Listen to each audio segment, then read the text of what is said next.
Rundunar 'yan sandan Najeriya ƙarƙashin jagorancin shugaban 'yan sandan Najeriya Ibrahim Idris sun tabbatar da kame kwamandojin 'yan ƙungiyar Boko Haram guda 22 da suka tabbatar da cewa 8 daga ciki suna da hannu cikin sace 'yan matan makarantar sakandaren Chibok da aka sace a shekarar 2014.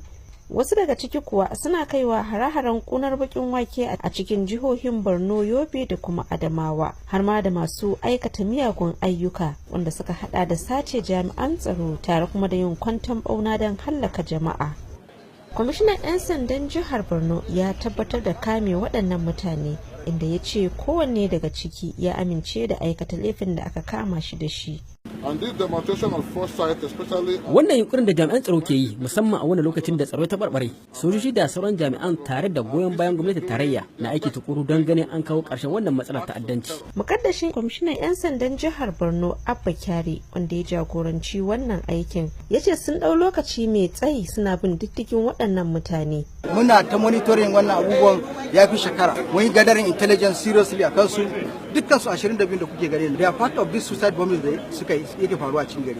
Kuma bayan haka sun yi operations da yawa na Chibok Girls, na Bama, na Goza, na Mubi, da wayansu attacks da yawa. 'Yan kungiyar Boko Haram ɗin da sun tabbatar da laifin da aka kama su da shi. Na fara sanan da ba muka haɗu da wayannan. Da muka haɗu da wayannan to haka sun fara kawo bom. Sun kawo bom ɗin nan. So muna sa tare a cikin gari. Area Bagaro irin su muna su 33 su kasuwa su go service da haka. To akwai wanda suke kawo ne sun kawo shi wannan yara ɗin na abun nan. Shine yake dogo ana zuwa cikin gari sai mu haɗu sai mu. Ina yin ma bada suna zoliya na ne su ce yau za su bani kuɗi sai gobe za su bani kuɗi. To haka na karshe na tuka suka ɗan bani. Suka bani 200 sai bana tun goren da gozu da kausu goye. Wani yashe na shigo samisar leno. Allah ngai nan yana gare kuri randa gozu na kadar lezna ne o mastuna. Ya karamu so a waso Cameroon so duk mu bisa da gozu lezna a bashari so warbosa so duk anda gozu lezna. Abubakar Kori ya tabbatar da yadda suke yi wa 'yan kungiyar ajiyar kayayyakin su.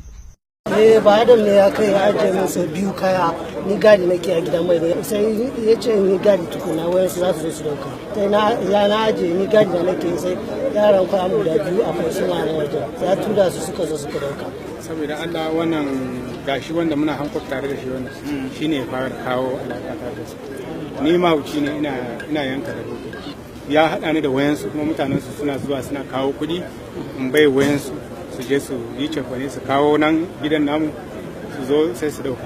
Daga baya na gane lalle ashe su Boko Haram ne. Kuma a cikin su da kuke gani a cikin da wani abu din sun kai guda 10 da muka kama cikin gari wanda suna zama da jama'a. Don Allah jama'a su sa ido duk wani wanda suka gani yana wayansu abin da ba a gane ba a gaya ma security agent. Husaina Muhammad, taskar VOA daga Maiduguri a Najeriya.